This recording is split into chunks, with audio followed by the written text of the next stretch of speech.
দিয়েছে এই লম্বা সময়ের মধ্যে মানুষ ব্যবসা বাণিজ্য করবে, খেতে খামারে কাজকাম করবে, চাকরি বাকরি করবে। এইগুলো করতে গিয়ে দেহের যে ক্ষয় হবে, ঈশা থেকে ফজর আল্লাহ লম্বা সময় দেওয়ার কারণে ঘুম পেড়ে ওই ক্ষয়টা আল্লাহ পুরো করে দিবে।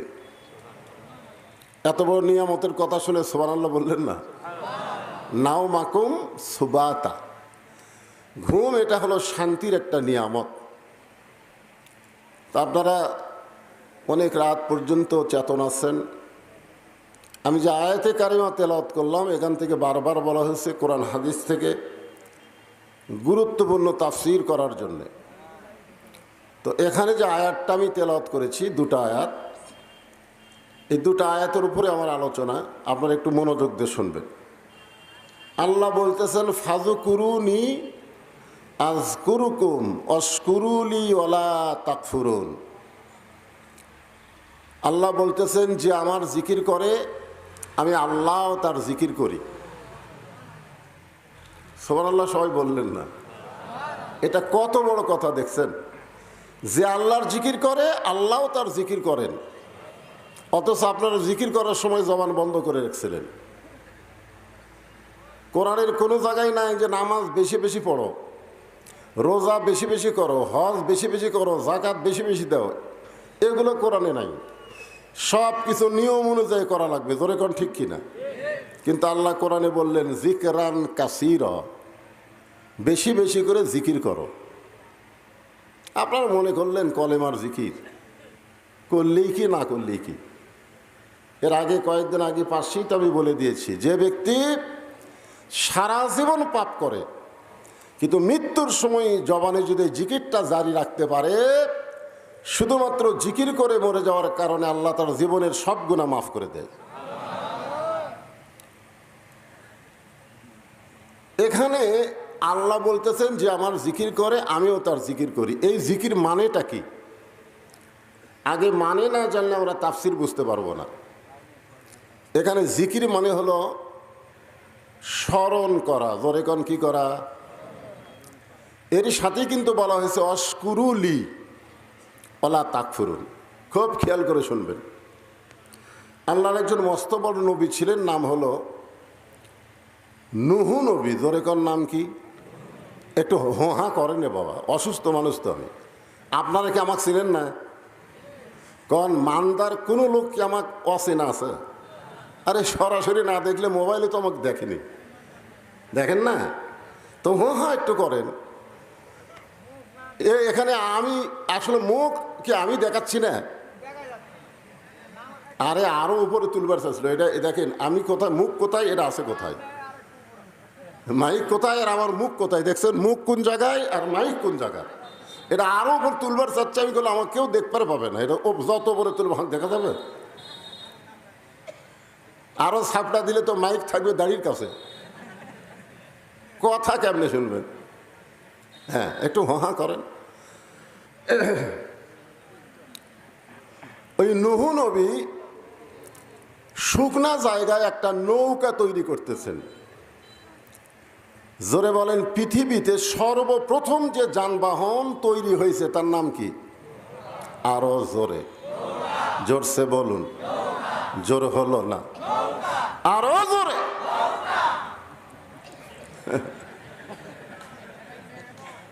গামা সাহেব যদি এ কথা শুনতে পায়, গামা, তখন বলবে হুজুর তো আমাকে দলের লোক বলে, ও আজ উঠাই নৌকার মিছিল। জোরে কোন কথা ঠিক কিনা? স্বতন্ত্র? ও আচ্ছা আচ্ছা, ও স্বতন্ত্রই কাম করছে। আচ্ছা ঠিক আছে, কিন্তু তলে তলেও একই। একটা কথা হলো উপরে উপরে এক ভাব, তলে তলে আর এক ভাব। জোরে কোন কথা ঠিক কিনা? তো এখন এক বুড়ি মানুষ এসে বলতেছে, বাবা নূহ, এই শুকনা জায়গায় নৌকা বানানোর কারণ কি? নূহ বলতেছেন, বুড়িমা, বন্যা নামক একটা গজব আসবে, এ গজবে গোটা পৃথিবীর সবাই ধ্বংস হয়ে যাবে, শুধুমাত্র নৌকার ভিতরে যারা জায়গা পাবে তারা ধ্বংস হবে না। বর্তমানে বাংলাদেশে নৌকার ভিতরে যারা আছে তাদের কোনো টেনশন নাই, জোরে কোন কথা ঠিক না? কিন্তু নৌকার বাইরে যারা আছে,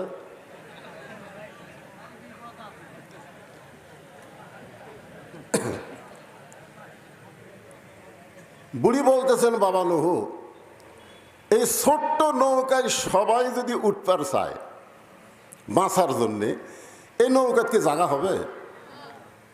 নুহু বললেন, বুড়িমা, এই নৌকার শর্ত হলো ইমানদার বান্দা বান্দি যারা নৌকার ভিতরে জায়গা পাবে তারা, বেঈমানদের জায়গা নৌকায় হবে।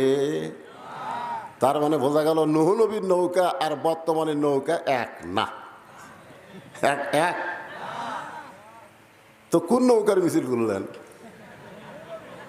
নুহু নবীর নৌকার মিছিল। জনগণ বুঝুক পাবলিক কি জিনিস, জোরে কোন কথা ঠিক কিনা?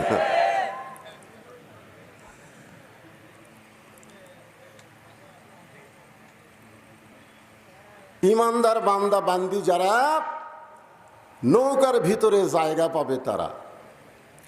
সঙ্গে সঙ্গে বুড়ি বললেন, বাবা নুহু, আমি নৌকায় জায়গা নিবার চাই। নুহু বললেন, বুড়িমা, তাহলে আপনি পড়েন লা ইলাহা ইল্লাল্লাহু নূহু নবিয়ুল্লাহ। আচ্ছা, নুহু নবীর কলমা পড়তে আমাদের কোনো অসুবিধা আছে? এ লা ইলাহা ইল্লাল্লাহ পর্যন্ত সব নবীরই কলমা। ওই বাবা আদম থেকে আমাদের নবী পর্যন্ত সমস্ত নবীরাই লা ইলাহা ইল্লাল্লাহ। আপনারা যদি খ্রিস্টানক বলেন, খ্রিস্টানের লা ইলাহা ইল্লাল্লাহ ঈসা রুহুল্লাহ পর্যন্ত বলবে। যদি ইহুদি বলেন, লা ইলাহা ইল্লাল্লাহ মুসা কালিমুল্লাহ পর্যন্ত বলবে। কিন্তু মুসলমানকে যদি বলেন, মুসলমান সব নবীকেই ভালোবাসে, জোরে কোন কথা ঠিক কিনা? ইহুদিরা মুসার পরে আর কোনো নবী মানে না, খ্রিস্টানেরা ঈসা নবীর পরে কোনো নবী মানে না, আর মুসলমানেরা মুহাম্মদ নবীর উম্মত হলেও সমস্ত নবীকে তারা সম্মান করে, জোরে কোন ঠিক কিনা? এই জন্য ইসলাম ধর্মে কোনো কৃপণতা। তাহলে সবাই একটু ঝাঁকি দিয়ে বলেন, লা ইলাহা ইল্লাল্লাহু নূহু নবিয়ুল্লাহ। নুহু নবী বললেন, বুড়িমা, আপনার আর কোনো চিন্তা নাই।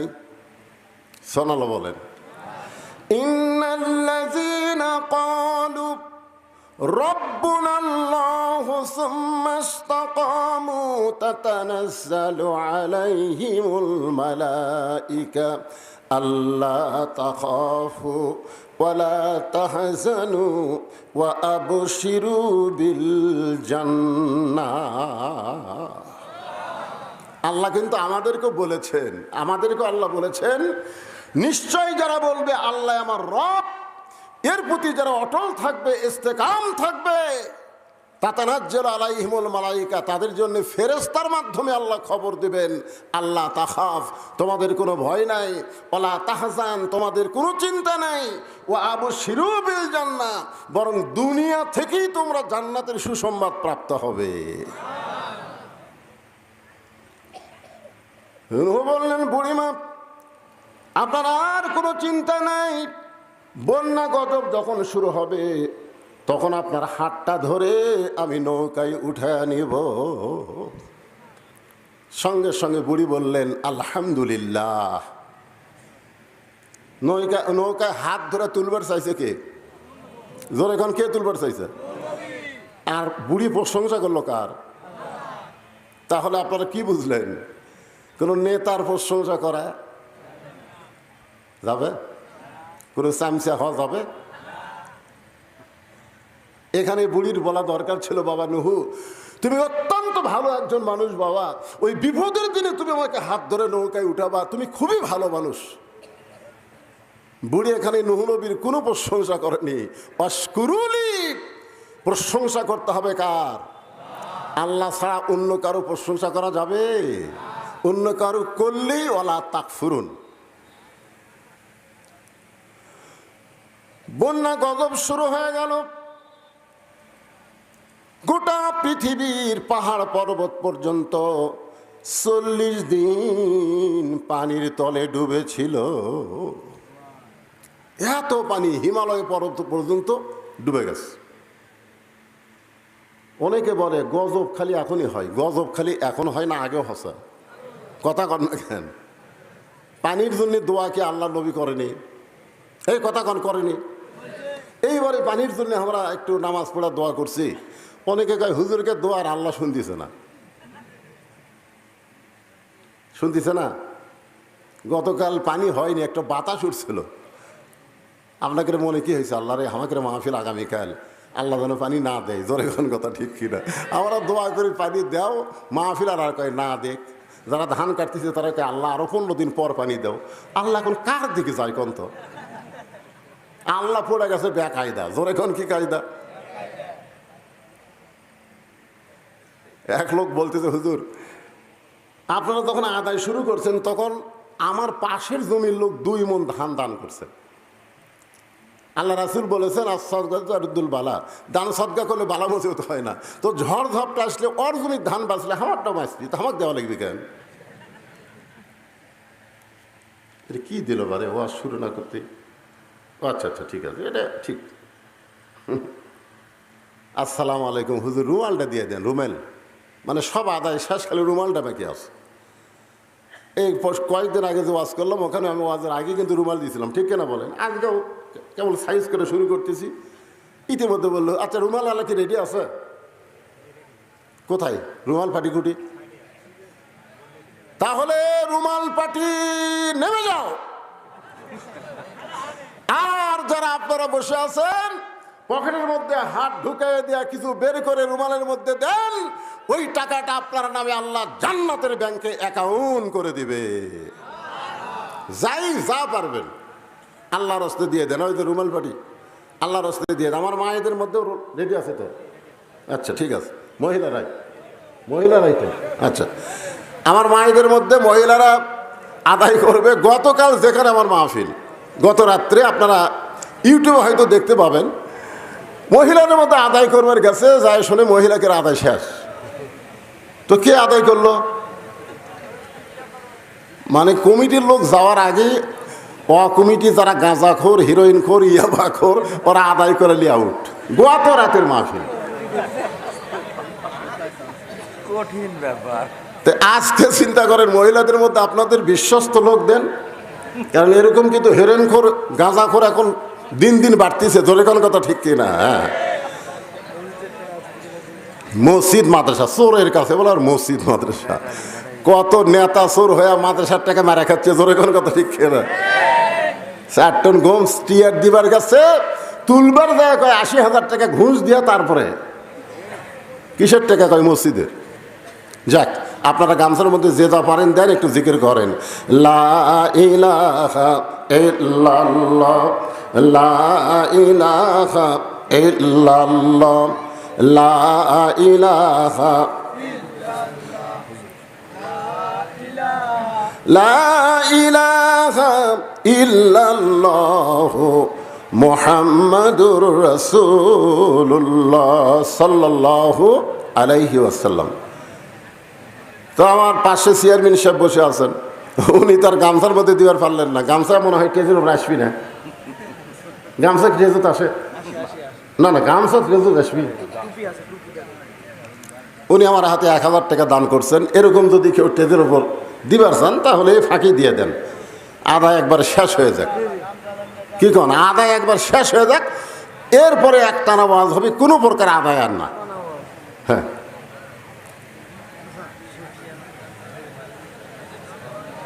এই তো মাশাআল্লাহ, একজন আর 100 টাকা দান করছে। আল্লাহ দানকে কবুল করেন। আল্লাহ কে এত বড় গামছা কেন? গামছা না কি ধরছে রে?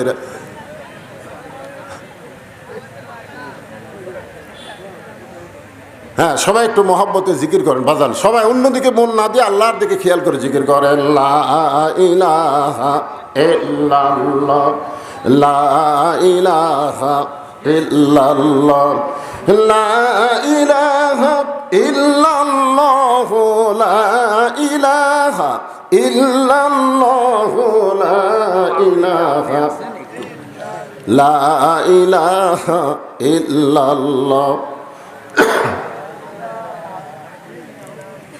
চাঁদ সূরজার গ্রহ তারা, আল্লাহ নামের পাগল পারা।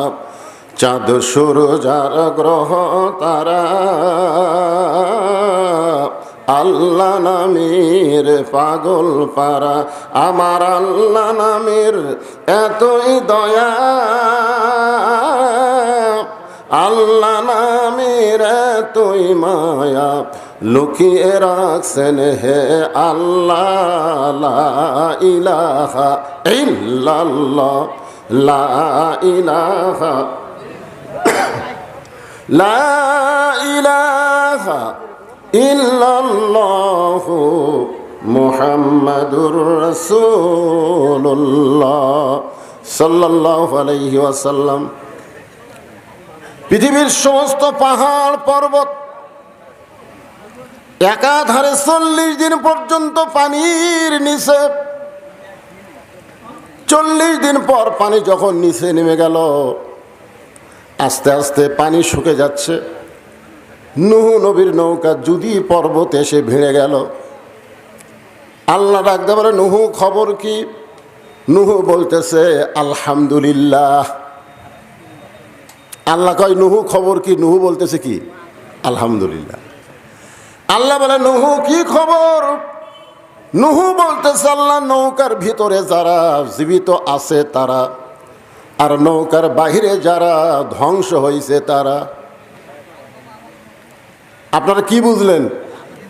নৌকার ভিতরে যারা কি রক্ষা পাইছে তারা, নিরাপদ আছে তারা, নৌকার বাহিরে যারা ধ্বংস হয়েছে তারা। আল্লাহ ডাক দেবেন নূহরে তাহলে এই বুড়িটার খবর কি? নূহ বলতেছে আল্লাহ আমার মনই নেই। এখন কি নাই? দেখছেন, কঠিন বিপদ যখন আসে তখন একটা নবী পর্যন্ত ভুলে যায়। আপনারা বলেন তো হাসরের ময়দানের বিপদ সহজ না কঠিন?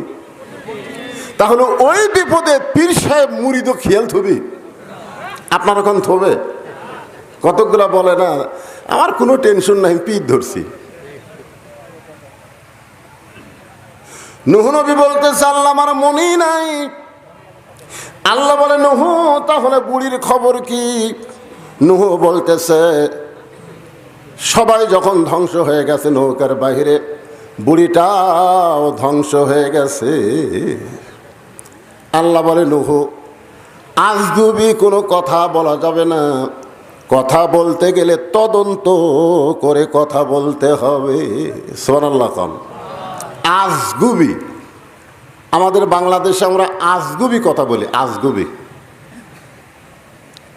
যে কোনো কথা আপনি বলবেন, কথা তদন্ত করে বলার দরকার আছে না নাই? জোরে কেন আছে? কথা কেন আছে না নাই?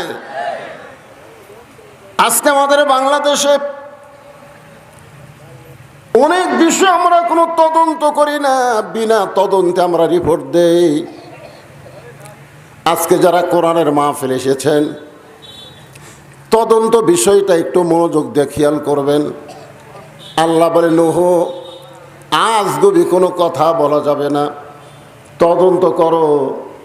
নূহ নবী তদন্ত করতে এসে দেখে বুড়ি তো দূরের কথা, বুড়ির বাড়িটাও পর্যন্ত কিছুই হয় নাই।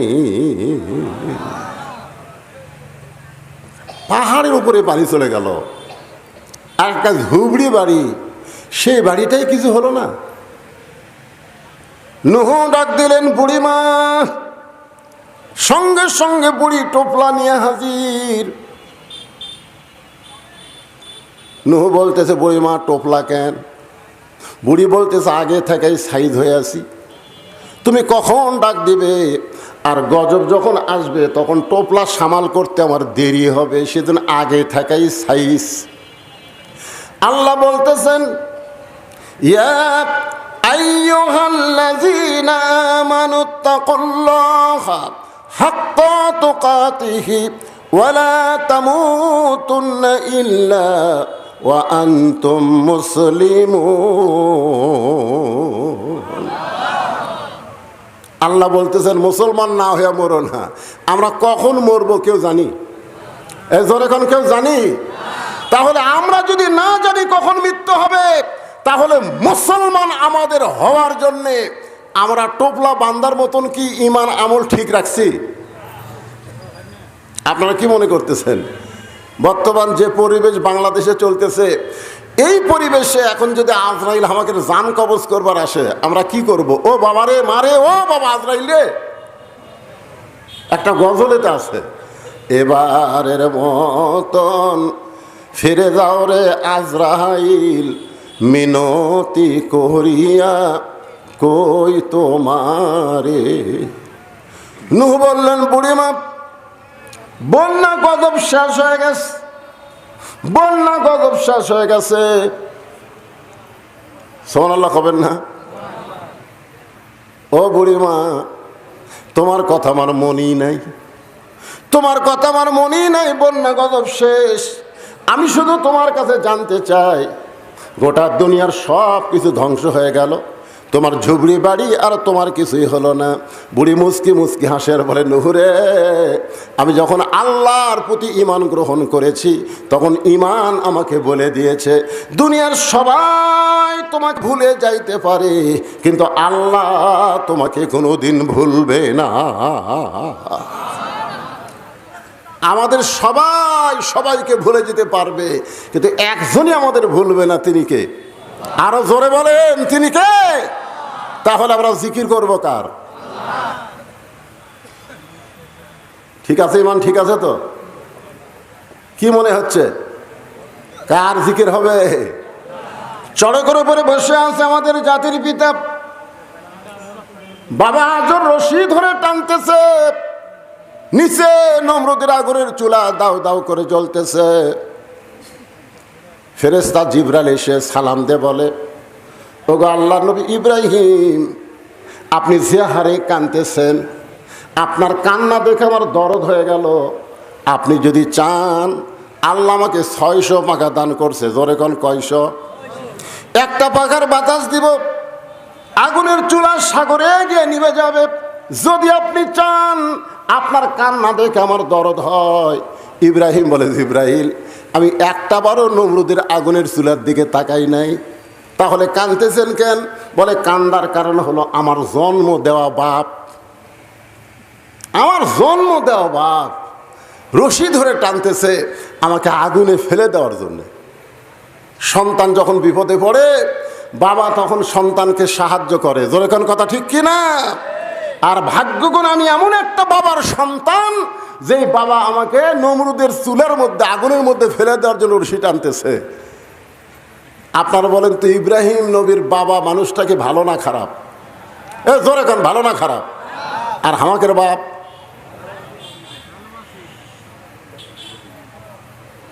যেই বাবা নিজে নামাজ পড়ে, ছেলে নামাজ পড়ে না, এই বাবা ইব্রাহিম নবীর বাবার চাইতেও খারাপ বাপ। যে বাবা তার সন্তানকে একদম বাগডম প্রাইমারি ভর্তি করে দেয়, হাফেজি মাদ্রাসায় ভর্তি করে দেয় না, এই বাপ ইব্রাহিম নবীর বাপের চাইতেও খারাপ বাপ। কথা কর না কেন? এইবার কথা বন্ধ হলো কেন? আপনি সত্যি করে বলেন তো, প্রাইমারির যদি আপনার সন্তানকে ভর্তি করে দেন, ওই সন্তান পাক হবে না নাপাক হবে? একেবারে পাক না পাক আপনারা বোঝেন না, কারণ পাক হবে না নাপাক হবে? আর এই হাফিজি মাদ্রাসায় যদি আপনার সন্তান ভর্তি করে দেন, ওই নাপাক হবে না পাক হবে? কারণ কি? কারণ হাফিজি মাদ্রাসায় যে শিক্ষা দেওয়া হয়, সেইটা ধরবার গেলেই পবিত্র হইয়া ধরা লাগবে। জোরে কোন কথা ঠিক? কথা কন। আল্লাহ কোরআনে বলেছে, লা ইয়ামাসসুহু ইল্লাল মুতাহহারুন, ততক্ষণ পর্যন্ত তুমি পবিত্র না হবে ততক্ষণ কোরআন স্পর্শই করতে পারবে না। যেই কোরআন ধরতে গেলে পবিত্র হতে হয়, সেই কোরআনের সমাজ যদি বাংলাদেশে চালু হয়, বাংলাদেশ কেমন দেশ হবে এটা বাংলার মুসলমান কল্পনাই করতে পারতেছে না। জোরে কোন কথা ঠিক কিনা? একবার যদি কল্পনায় আনতে পারত, তাহলে মানুষের তৈরি আইন এইটা গ্রহণ করতো না। আল্লাহর কোরআন আইন বাস্তবায়ন করার জন্য নিজের জীবন আল্লাহ রাস্তায় কুরবানি দিয়ে দিত। জোরে করে কথা ঠিক কিনা? কারণ আল্লাহ রাসূল বলেছেন, মান সাআলাল্লাহু তাআলা আশ-শাহাদাতি বিসিদকিন বাল্লাগাহুল্লাহু মানাজিলাশ শুহাদা আই মাতা আলা ফিরাশিহি। হাদিসের বাংলা অর্থ হলো, এই বাংলাদেশে কোরআনের আইন চালু হবে, কলেমার পতাকা পথ পথ করে উড়বে, এই নিয়তে যারা ইসলামে আন্দোলন করে আল্লাহ রাস্তায় শাহাদতের তামান্না নিয়ে চলে, আল্লাহ রাসূল বলেছেন ওই মাতা আলা ফিরাশিহি, সে যদি নিজের বিছনায় মৃত্যুবরণ করে বাল্লাগাহুল্লাহু মানাজিলা শুহাদা, হাসরের ময়দানে আল্লাহ তাকে শহীদদের কাতারে দাঁড় করাইয়া দিবে। আপনারা বলেন তো, শহীদের কোনো হিসাব আছে? এ কথা কর না, শহীদের কোনো হিসাব আছে? আর যারা আল্লাহ রাস্তায় শহীদ হয় তাদের মৃত্যুর কোনো যন্ত্রণা হয়? এ বাংলাদেশের কতকগুলা কোরআনের পাখিদেরকে ফাঁসি দেওয়া হলো, ফাঁসি দেওয়ার পরে আপনারা তাদেরকে দেখছেন?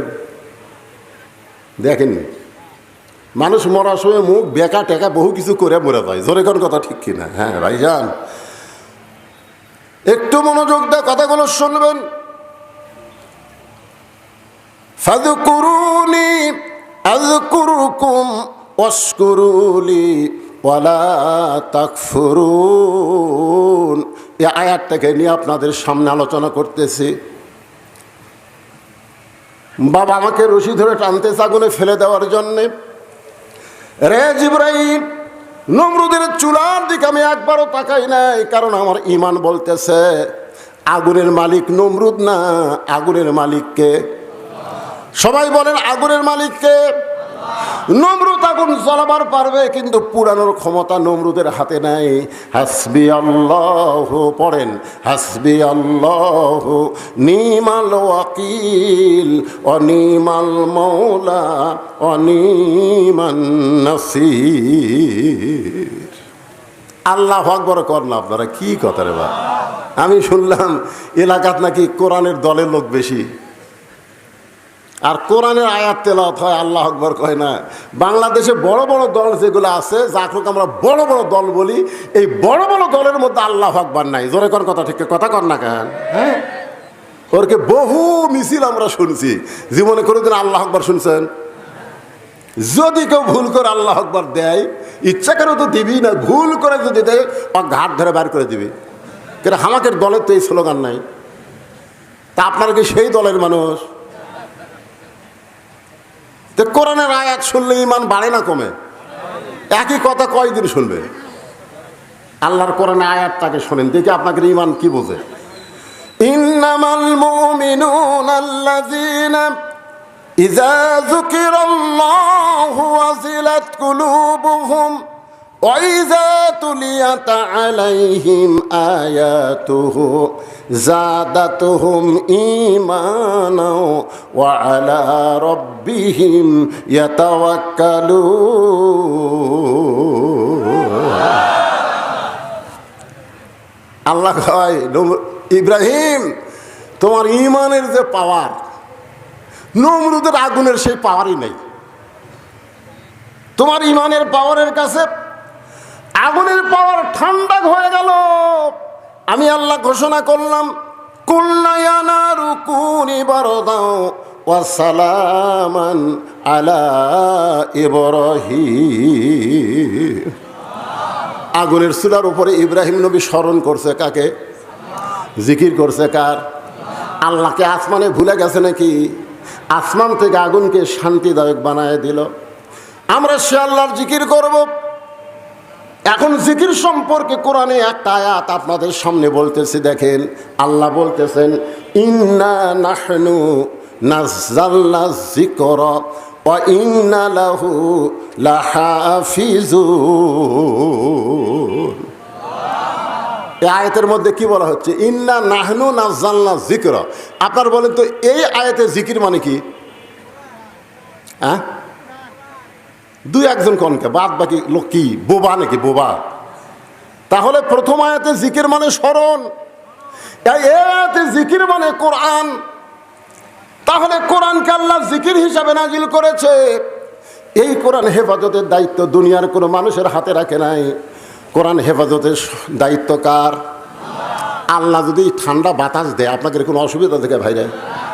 আমি তো বৈশাখ মাসের মাহফিলে আমি বলে দিই, এই যে উপরে যে কাপড় টাঙ্গাইনি, এই যে কাপড়, আমি এই সপ্তাহে যে কয়টা মাহফিল করছি, এই খালি আজগারটার উপর কাপড় দেখতেছি। বক্তা বসে থাকবে, এরই থাকবে কাপড়, আর এই জায়গা খালি লাঠি পুতবি আর আলোর বাতি দিবি। সামান্য বাতাস ওটা কাপড় দিতে ছেড়ে এখন এরা করবে হাঁ করে এই টাকা দাও, মাঝে সাথে আদায়ের টাকা ওরকম দিতে শেষ। কারণ বৈশাখ মাসের বাতাস তো এ আক্কেল নাই, ধরে কোনো কথা ঠিক কিনা, ভিতরে ঘুরবি দেয় চাঙা দিয়ে তুলে যায়। বাতাস হোক, যে আবহাওয়া গরম আবহাওয়া হয়েছে, একটু বাতাস হোক। আপনার উপর দিক না তাকায়া এই কালো মানুষের দিকে একটু তাকায় থাকেন, অসুস্থতা নিয়ে আলোচনা করতে যে ভাইজান একটু মনোযোগ দিয়ে শুনবেন। তাহলে এখানে জিকির মানে কি? ইন্না, আরেকবার কই, আরেকটা কই তাহলে বুঝতে পারবেন। ইন্না নাহনু নাযালনা যিকরা ওয়া ইন্না লাহু লাহাফিজুন। এখানে জিকির মানে আপনার সবাই এক বাক্যে বলেন কোরআন, জোরে বলেন। এই কোরআন হেফাজতের দায়িত্ব কার? পৃথিবীর সমস্ত মানুষ যদি কোরআনের বিরুদ্ধে লাগে, আল্লাহ বলেছেন ইউরিদুনা লিউতফিউ নূরাল্লাহি বিআফওয়াহিহিম ওয়াল্লাহু মুতিম্মু নূরিহি ওয়ালাউ কারিহাল কাফিরুন। বাংলাদেশের সমস্ত মানুষ মুসলমান হয়েও যদি কোরআনের আইন না চায়, আল্লাহর কোনো ক্ষতি হবে না। জোরে কোন কথা ঠিক কিনা? আল্লাহর কোনো ক্ষতি হবে? কোনো ক্ষতি নেই। করেন না কেন? শয়তানের দল করেন, কি হবে? আল্লাহর কি হবে রে? আর আল্লাহর দল করলে আপনাদের কি হবে? কি লাভ হবে? সে লাভটা জানা লাগবে না? হ্যাঁ, খালি দল করেন, নামাজ পড়েন, রোজা করেন, বামপন্থী দল করেন, আর মসজিদের মধ্যে ঢোকেন ডান পায়ে, সিটারি করেন।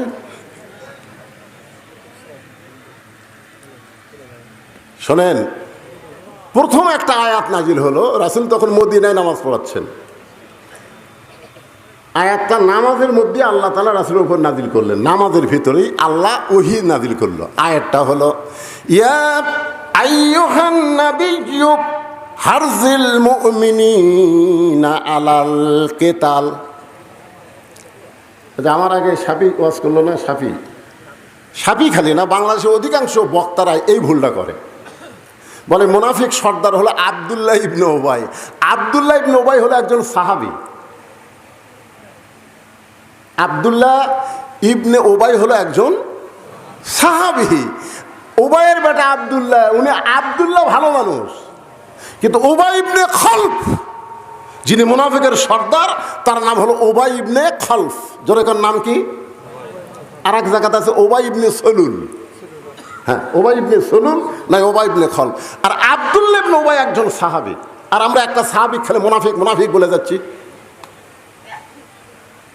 আমার কথা কি বুঝতে পারছেন? হ্যাঁ, তো উবাই ইবনে খলফ সামনে কাতারে নামাজ পড়ে, টুপি ঠিক, দাড়ি ঠিক, জুব্বা ঠিক, পাগড়িও ঠিক। এখানে আবু বকর রাদিয়াল্লাহর পাশে নামাজ পড়ে। আয়াত যখন নামাজের মধ্যে নবীর উপর নাজিল হলো, তখন নবী নামাজের সালাম ফিরায় সাহাবীর দিকে মুখ করলেন।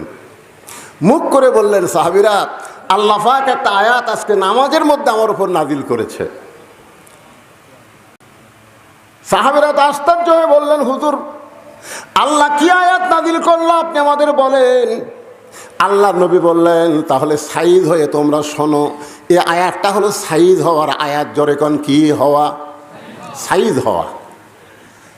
খালি জামাতবদ্ধভাবে নামাজ পড়লে হবে না, কাতার সোজা করে নামাজ পড়লে হবে না, জামাতবদ্ধভাবে কাফের বেঈমানদের বিরুদ্ধে অস্ত্র ধারণ করা লাগবে।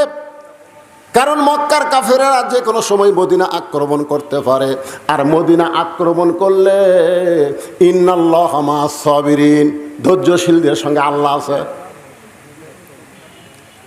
আজকে আমাদের গোটা বাংলাদেশ ভারত আক্রমণ করেছে, প্রতিবেশী ভারত আমাদের গোটা বাংলাদেশ আক্রমণ করেছে।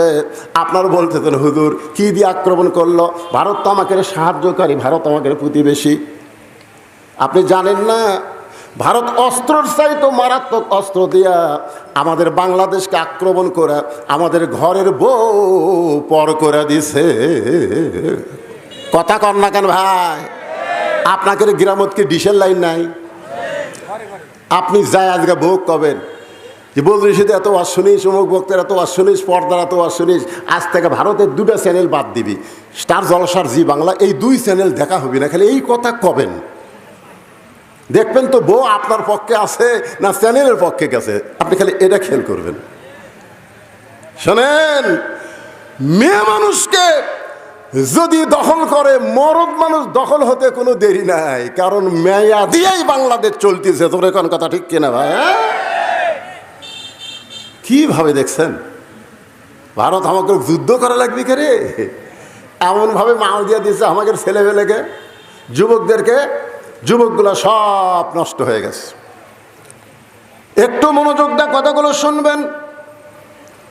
যদি মক্কা মদিনা আক্রমণ করে, দোয়া দরুদ দিয়া মদিনা রক্ষা করা যাবে না। ওই কাফের বেঈমানদের বিরুদ্ধে অস্ত্র ধারণ করা লাগবে, যুদ্ধ করা লাগবে। সুবহানাল্লাহ। সমস্ত সাহাবীরা বলতেছে, হুজুর আমরা এক পায়ে রাজি। কারণ আল্লাহ যখন বলেছে অন্যায়ের বিরুদ্ধে যুদ্ধ করতে আমরা এক পায়ে রাজি। কিন্তু উবাই ইবনে খালদ ও সামনে কাতারে টুপিওয়ালা দাড়িওয়ালা ও নবীর কাছে গিয়ে বলতেছে, হুজুর এইটা না গন্ডগোলের আয়াত? আপনারা বলেন তো, ইসলামী আন্দোলনের আয়াত এটা কি গন্ডগোলের আয়াত? কথা কন না কেন, এটা কি গন্ডগোলের আয়াত? নবী চম করে বললেন, স্বয়ং আল্লাহ তাআলা যে আয়াত নাজিল করলো, আমার 1 নম্বর মুসল্লি বলতেছে গন্ডগোলের আয়াত। সঙ্গে সঙ্গে আল্লাহ তাআলা আবার আয়াত নাজিল করলেন, ওয়ামিনান নাসি মাইয়াকুলু আমান্না বিল্লাহি ওয়া বিল ইয়াউমিল আখিরি ওয়া মা হুম বিমুমিনিন।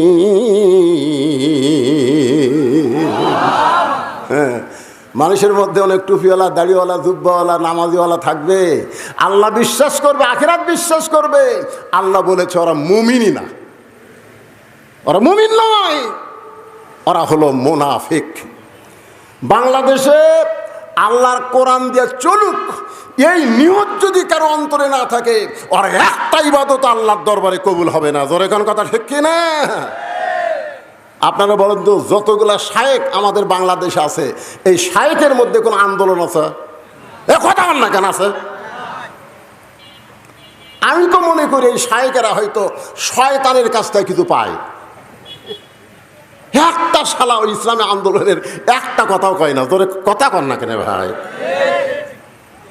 এই শায়েখ কিন্তু বেশি দিন আগে থেকে শুরু হয়নি, এটা শুরু হচ্ছে বছর 15 আগে থেকে।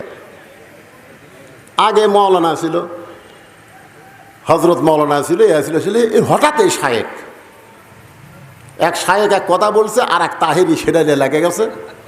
এখন ফেসবুক খুলে দেখেন, ও রে বাবা রে, নবী কখন থেকে কি হলো, এই যে আমাদের বাংলাদেশের যুবকেরা মাথা শেষ, নামাজ পড়ে কি হবি রে?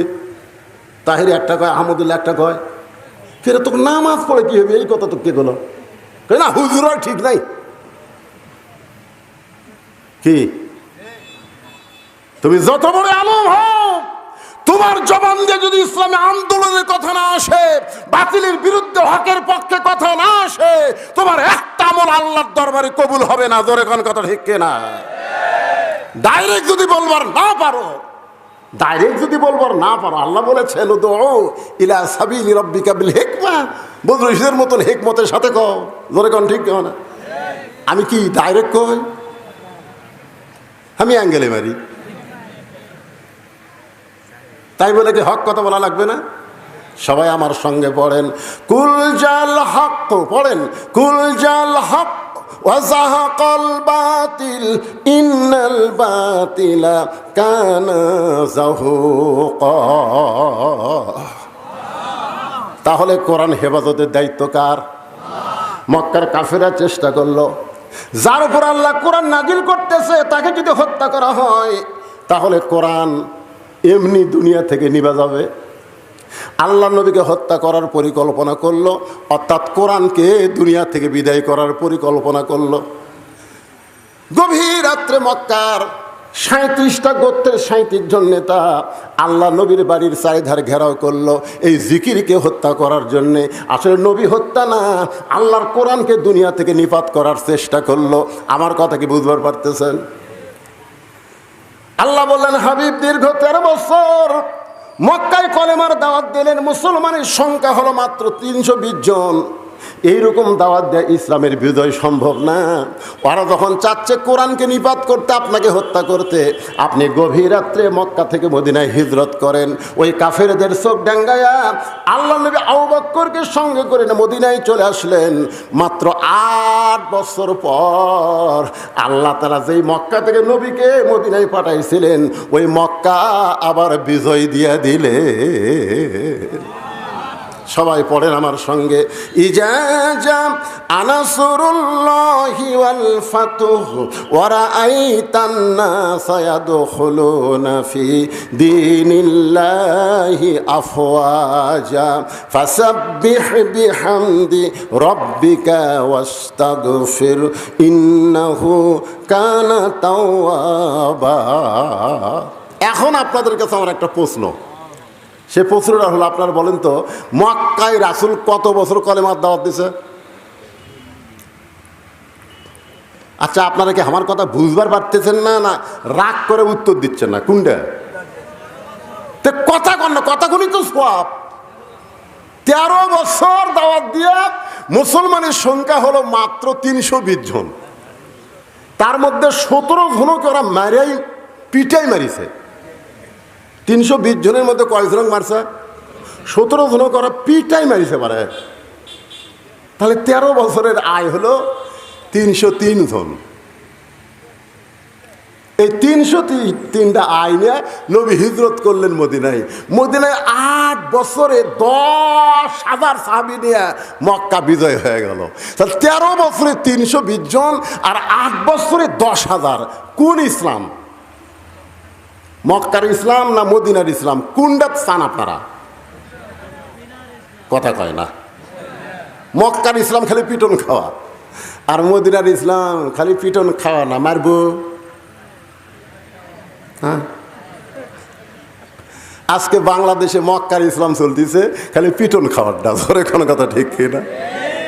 পিটন দেওয়ার ইসলাম নাই ভাই রে। যারা ইসলামে আন্দোলন করতেছে তারাও হেকমত অবলম্বন করতেছে। এই যে সামনে নির্বাচন, একজনও যায়নি।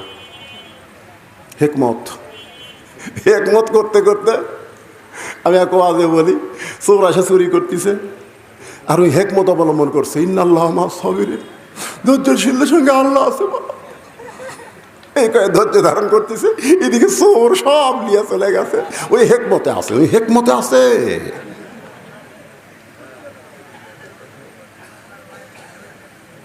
কি আমাদের বগুড়াতে একবার ওই ভোট কেন্দ্র দখল করবে আওয়ামী লীগ, বিএনপিও ডান্স, আওয়ামী লীগ ডান্স। ভাই, যারা ভোট কেন্দ্র দখল করে যাচ্ছে ওরকে 3 ডাক পিঠাই মারিছে। এই মারা মাত্র 1 জায়গাত মরিছে, সঙ্গে সঙ্গে গোটা কাহাল নন্দীগ্রাম আর কোনো গ্যাঞ্জাম নাই। কি বুঝতেছেন? সারা জীবন খালি 2 হাত তোলা দোয়া করবেন। আমার ওয়াজের মধ্যে আছে এই 2 হাত খালি দোয়া করার হাত না, লাঠি ধরারও হাত। জোরে কর কথা, ঠিক কথা কর না কেন? খালি হেকমত অবলম্বন করতেছে। চোর সব চুরি করে লিয়ে গেছে, খালি লিয়ে যাক, বারে এবারে লিয়ে যাক, সামনেবার আমি সজাগ হবো, সামনেবার সজাগ হবি। ওই সামনে আস্তে আস্তে আবার চোর আসবি। আপনি খালি হেকমতই ধরবেন। এই করতে করতে 16-17 বছর চলে গেল। জোরে কোন কথা কন না কেন? একটু মনোযোগ দিয়ে শুনবেন। আল্লাহ নবী মক্কায় থাকতে কলেমার দাওয়াত দিয়েছেন, কারণ নবী ছিলেন ইমাম আর আবু জেহেল ছিলেন নেতা। নবী ছিলেন ইমাম আর আবু জেহেল হলো নেতা। এই কারণেই 13 বছরে মুসলমানের সংখ্যা হলো 320 জন। কারণ জালেম যদি নেতা হয় আর ভালো মানুষ যদি মসজিদের ইমাম হয়, ওই মসজিদ দিয়ে কোনোদিন সমাজের 1 পয়সা উপকার হবে না। জোরে কোন কথা ঠিক কিনা? জালেম হচ্ছে নেতা আর আলেম হচ্ছে ইমাম। আল্লাহ দেখলেন ইসলামের ধারা পাল্টাতে হবে, এই নবীকে হিজরত করে মদিনায় নিয়ে গেলেন। মদিনায় নিয়ে যাওয়ার পরে আল্লাহ তাআলা সর্বপ্রথম নবীকে দিয়ে একটা মসজিদ বানায় নিলেন, যে মসজিদের নাম হলো মসজিদে কোবা। জোরে কোন মসজিদের নাম কি? যারা হজ করছেন এখানে যারা হাজী সাহেব আছেন তারা সবাই মসজিদে কুবা চেনেন, অথবা যারা ওমরা করছেন তারাও চিনেন। ওই মসজিদের মধ্যে 2 রাকাত নামাজকে যদি আদায় করে আল্লাহ খুশি হয়ে তাকে একটা ওমরা হজের সওয়াব দিয়ে দেয়। কাবা ঘরে 2 রাকাত নামাজ পড়লে আপনি 2 লক্ষ রাকাত নামাজের সওয়াব পাবেন। মদিনায় যদি 2 রাকাত পড়েন আপনি 1 লক্ষ রাকাত নামাজের সওয়াব পাবেন। বাইতুল মুকাদ্দাসে যদি 2 রাকাত পড়েন 1 লক্ষ রাকাত নামাজের সওয়াব পাবেন। আর মসজিদে কুবার মধ্যে 2 রাকাত পড়লে একটা ওমরা হজের সওয়াব পাওয়া যাবে। তাহলে চিন্তা করেন মসজিদে কুবার এত দাম কেন? এই বাংলার মুসলমান, মসজিদে কুবার দাম কেন জান লাগবে না? মসজিদ কি জন্যে? মসজিদ কি জন্যে? কয়েকদিন আগে যে আপনাদের সামনে ওয়াজ করলাম ওখানে মসজিদের কিছুটা গুরুত্ব তুলে ধরছি। ব্যারাস যতই দল করো মসজিদের মধ্যে কয় দল? জয়খান না কেন? 1 দল। আওয়ামী লীগ, বিএনপি, জাতীয় পার্টি, জামাত সব কাতার সোজা করতেছে। মসজিদের প্রথম যে আজান হলো সেই নামাজ হলো জোহরের নামাজ। আজান দিলেন হযরত বেলাল ইবনে রেবাব। নামাজ চলতেছে মসজিদে কুবার মধ্যে। সেখান থেকে মসজিদ নববী বদলি হয়ে গেল। মসজিদ নববীতে মেহরাব আছে, মসজিদে কুবার মধ্যে কোনো মেহরাব নাই। যারা ঢুকছেন তারা বুঝতে পারবেন। মেহরাব হলো অস্ত্র রাখার জায়গা। মসজিদে কুবাতে অস্ত্রের ঘোষণা আসে নাই, মসজিদ নববীতে অস্ত্রের ঘোষণা আইছে। প্রথম যুদ্ধ হলো বদরের যুদ্ধ। সেই যুদ্ধটা হলো পবিত্র রমজান মাসে। জোরে কোন কি মাসে? পবিত্র রমজান মাসে। 311 জন সাহাবী হয়ে গেছে। 311 জন। জোরে বলেন কয়জন? এমন সময় 2টা ছোট বাচ্চা দৌড়ে নবীর কাছে এসে বলতেছে, ইয়া রাসূলুল্লাহ, আমরা 2 ভাই জিহাদের ময়দানে যাবার চাই। আল্লাহ রাসূল বললেন, জিহাদ কোনো ইয়ার কি মারার জায়গা না, তোমরা ছোট মানুষ, তোমরা যুদ্ধের কি বুঝবা? বলে, হুজুর আমরা জিহাদে যাব, নিয়ত করেছি। কারণ জিহাদের ময়দানে কেউ যদি শহীদ হয়ে যায়, আপনি বলেছেন শহীদের মৃত্যু একটা খুদি পিঁপড়া কাটার চাইতেও আযাব কম। মানে এক কথা আযাবই নাই। একটা খুদি পিঁপড়া যদি আপনার কামড় দেয় আপনি এরকম চটকে দেন না? হুজুর আমরা শহীদ হবার চাই। আল্লাহ রাসূল বললেন, জিহাদের ময়দানে শহীদ হতে গেলে তার একটা মাপ হওয়া লাগবে। বেলাল দেখে মাপের কাঠি নিয়ে আসো। একজনের নাম হলো মুআফেজ আর একজনের নাম হলো মুআজ।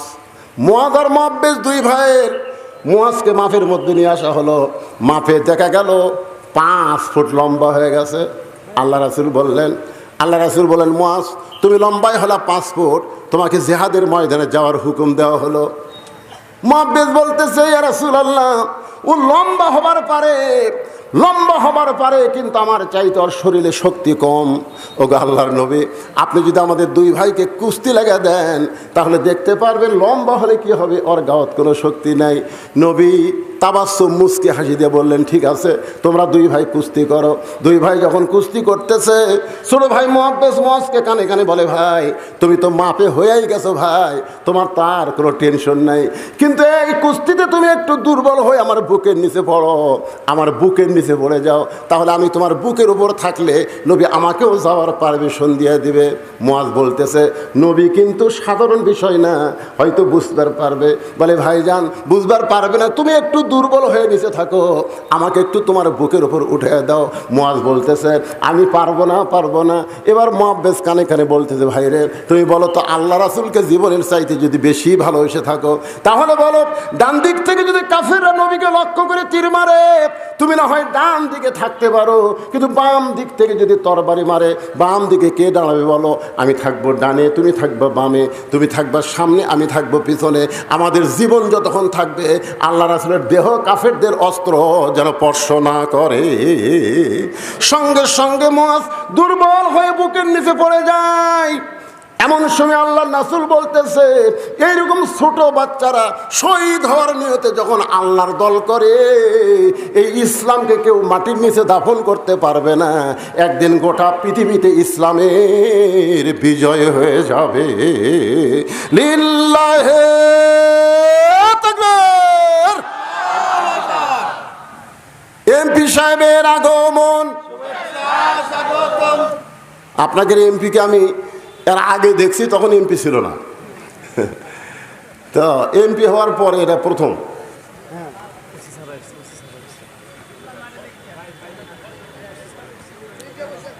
মান্দা থানার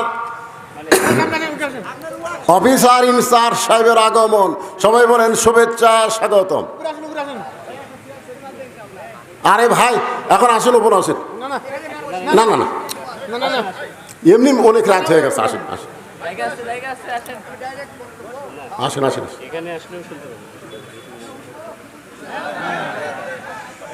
যে মানুষটা সাধারণ মানুষের মধ্যে বসতে চায়, এমপি হওয়ার পরও কখনো তার মনে এতটুকু অহংকার আসে নাই যে আমি এমপি, তার মন বলতেছে আমি জনগণের সেবক। জোরে কোনো কথা ঠিক কিনা? এর আগে আমিও ভিডিওতে দেখেছি এরকম একটা মাহফিলে আমার ভাই মঞ্চের সামনে বসে আছেন, এমপি সাহেব বসে আছেন। তো এখন আপনারা তো কাম তো অকাম করছেন, সভাপতি পর্যন্ত চেয়ার দেননি। এখন এক চেয়ার দিয়ে থাকলেন টেজের ওপর, এটা কেমন হয়? না না শোনেন, আমি কই এর ওই দিকে কয়েকটা প্লাস্টিকের চেয়ার তো দেখা যাবে, আনা যাবে না, টেজের আনা যাবে না। আচ্ছা আমরা বসি, অসুবিধা নেই। বরঞ্চ আপনার থেকে একটু অনুমতি নেই, এখানে তো নির্বাচনের তফসিল ঘোষণা হয়েছে, যার জন্য আসলে আমার মুভমেন্ট করা খুব নিষেধ। মানে সিইসি থেকে আরম্ভ করে ব্যাকে ধরার জন্য বসে আছে, মানে যে কোনো সময় সফল। আমার আপাও বলছে, সে কারণে আমি যদি একটু সালাম দিয়ে চলে যেতে পারতাম আপনার এই নির্বাচন চলার কারণ। তাছাড়া আমার সারা রাত বসে থাকতে আপত্তি নেই। ঠিক আছে, সেদিন তো আপনার এটি নিয়ে আসলাম, ঠিক আছে ওটি বসে যাচ্ছিলেন, তারা সালাম কীভাবে দিতেন ভাই? ঠিক আছে, আমি আপাতত কিছু সময়ের জন্য আলোচনা বন্ধ করলাম। আমার প্রধান অতিথি সাহেব, তার সঙ্গে থানার ইনচার্জ সাহেব এসেছেন, তারা একটু সংক্ষিপ্ত সালাম দেবেন, শুভেচ্ছা দেবেন, তারপরে ইনশাল্লাহ।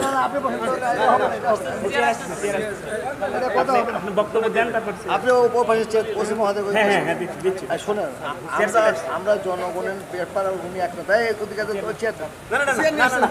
প্লিজ আমি বলছি বসেন, আমি কথা বলবো না, খারাপ লাগবে না, নাহলে তাহলে আপনি নিচে যায় বসেন। না না না এটা হবে না, এটা হবে না, এটা হয়। ওনারা তো গভর্নমেন্টের প্রতিনিধি, আমি হচ্ছে আপনাদের প্রতিনিধি, আমি আপনাদের সাথে থাকবো। ওনার বসায় থাকা মানে শেখ হাসিনা আমরা তো অনুরোধ করতেই আছি স্যার।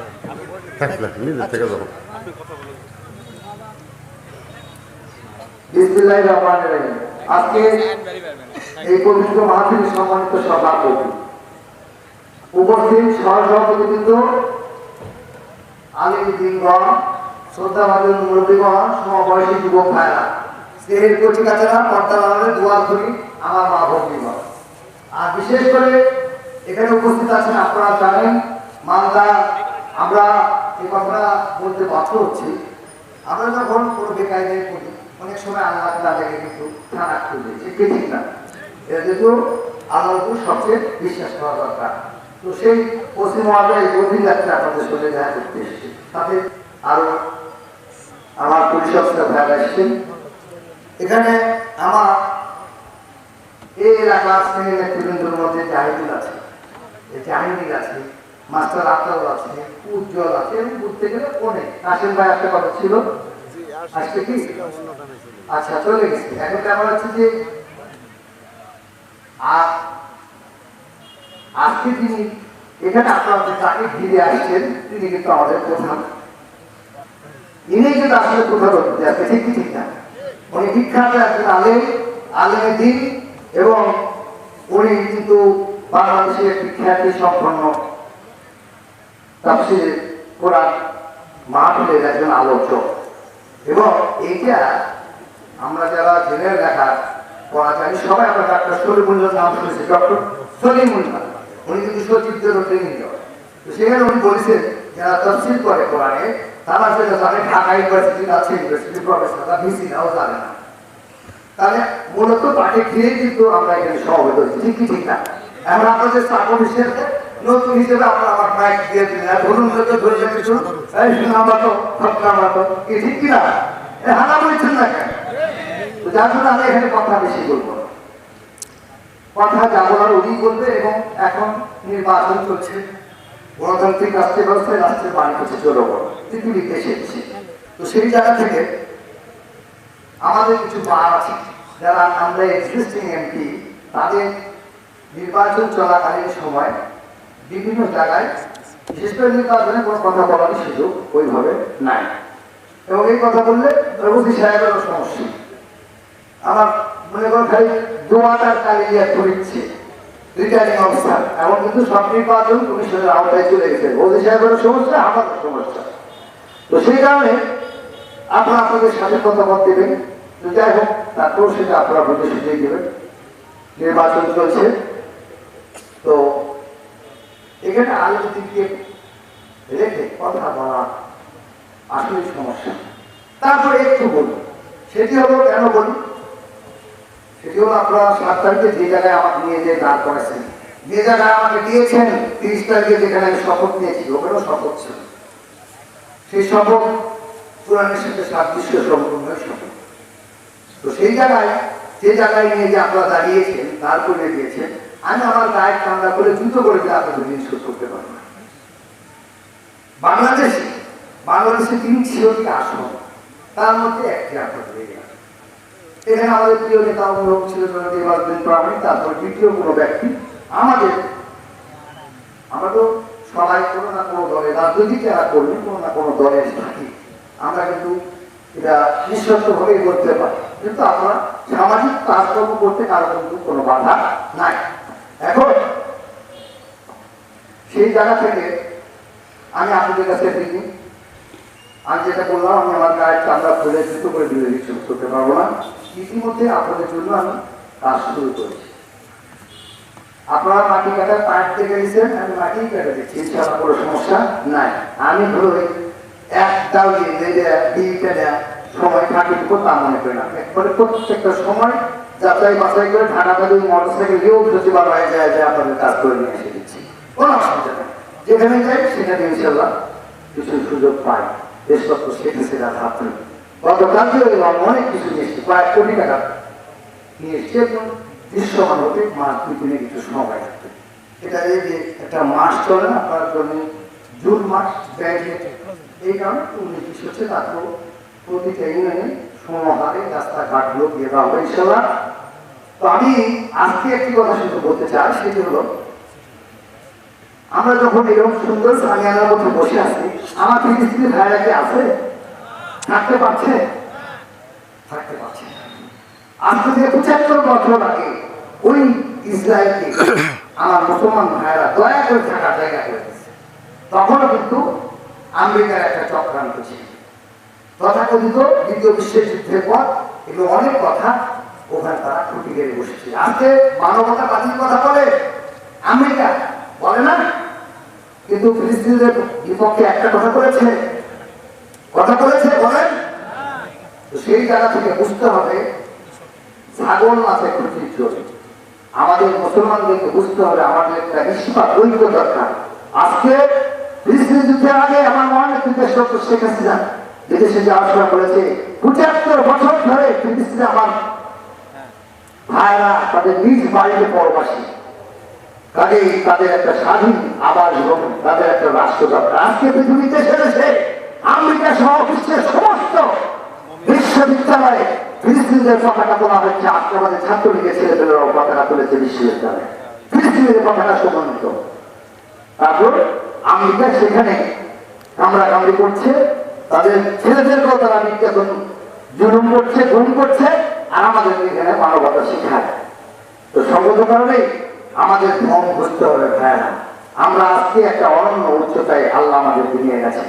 সম্প্রতি আপনারা জানেন পাকিস্তান বলেছে যে বর্তমানও আগে ইমরান তো বলেছে, বর্তমানও যিনি প্রধানমন্ত্রী তিনি বলেছে বাংলাদেশকে দেখলে আমাদের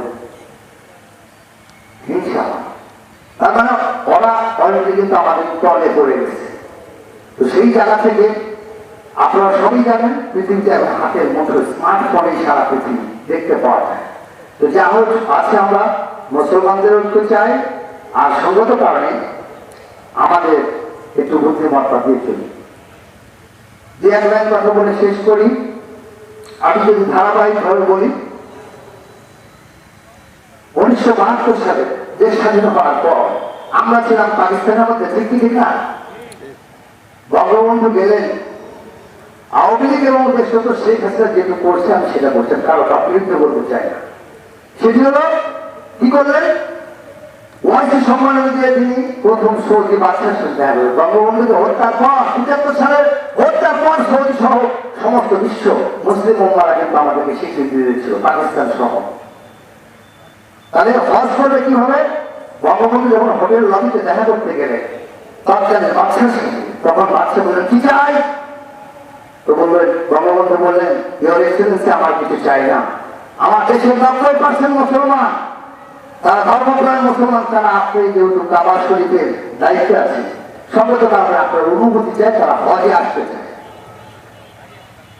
তার আগে উনি ধার্মিক ভাবে বলেছিলেন কিছু চাই না, আপনি কেন এসছেন? সারা পৃথিবীর মানুষ আমার কাছে চাই চাই চাই করতে আসে, আমি পৃথিবীর মধ্যে পরাক্রমশালী বাদশা, আর আপনি কিছু চাই না তো কেন আসেন? বঙ্গবন্ধু গিয়েছিল কিন্তু সেই ধারাবাহিকতায় এই হজের অনুমতি।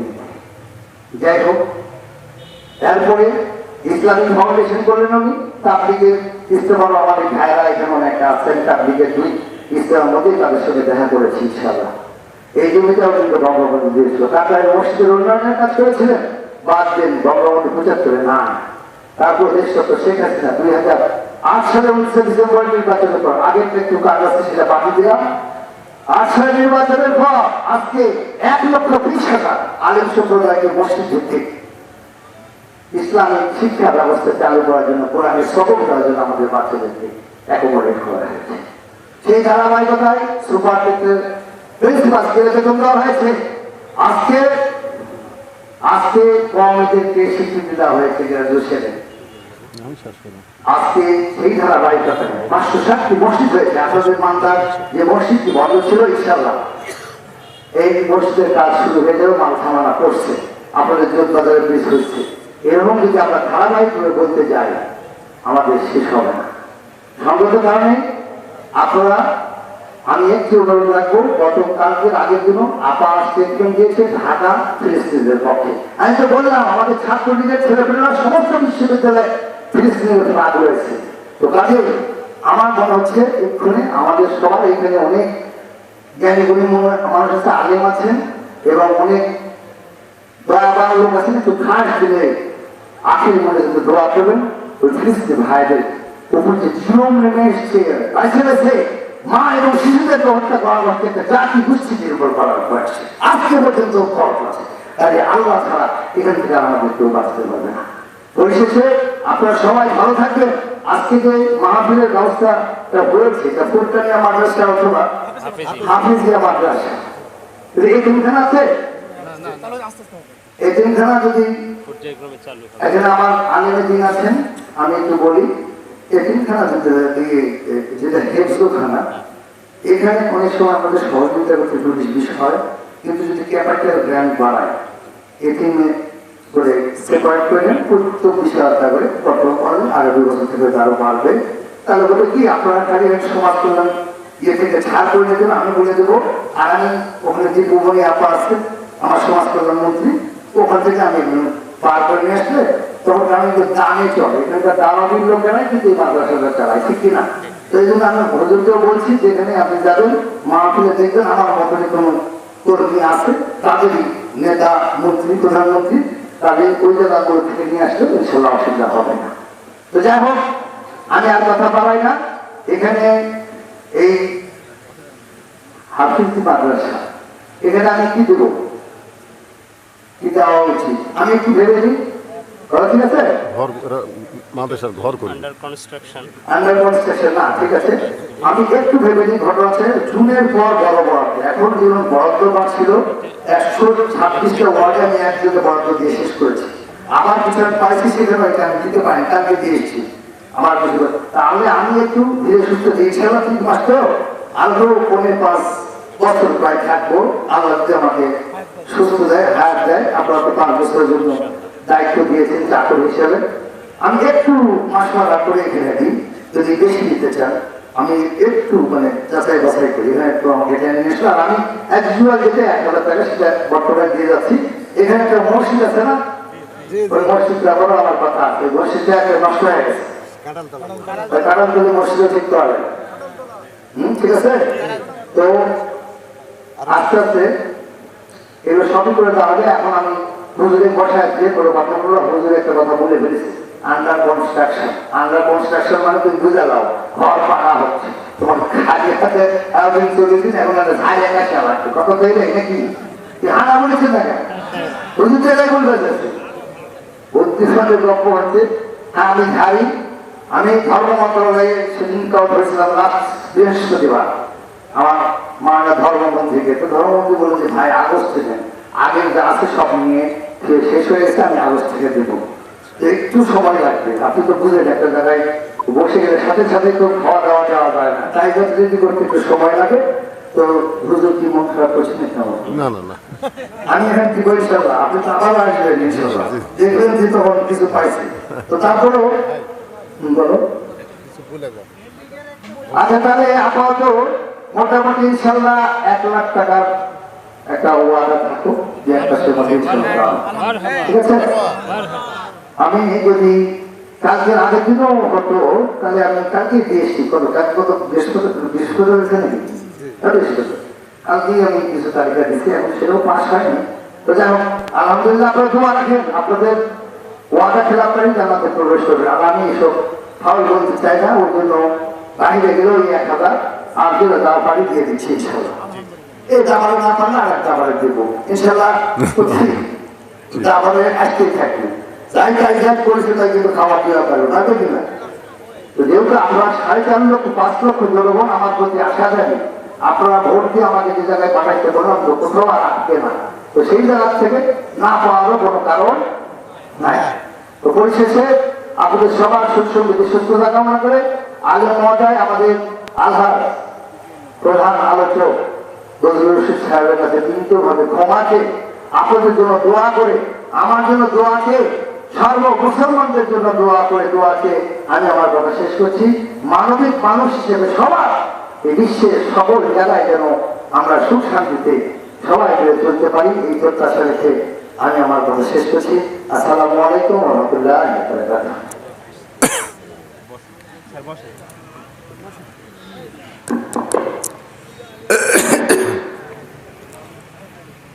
রাতও অনেক হয়ে গেছে, কাজ কামের দিন, কি কন? প্রধান অতিথির বক্তব্য শেষ, আর আমি তো অসুস্থ, সেটা ওয়াজের শুরুতেই শুনলেন। এরপরেও জিকির সম্পর্কে আলোচনা শুরু করেছিলাম, শেষ একটা আয়াত বলে আমি আপনাদের সবাইকে নিয়ে আখেরে মোনাজাত করব।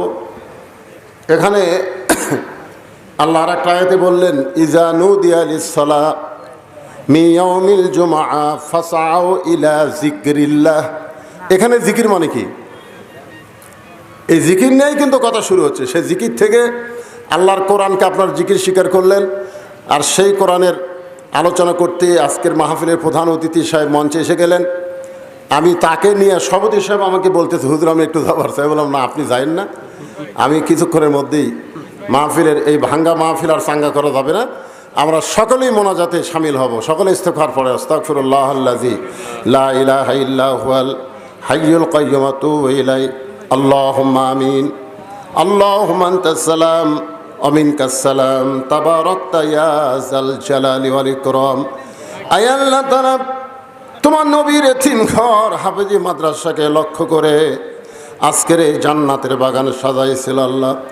কঠিন গরমের ভিতরে তোমার হাজারো বান্দা বান্দে আজকের মাহফিল উপস্থিত হয়েছিল আল্লাহ। আজকের এই মাহফিলকে আমাদের সকলের হেদায়েতের জন্যে, নাজাতের জন্যে, জান্নাতের জন্যে কবুল করেন। এই মাহফিলের শুরুতে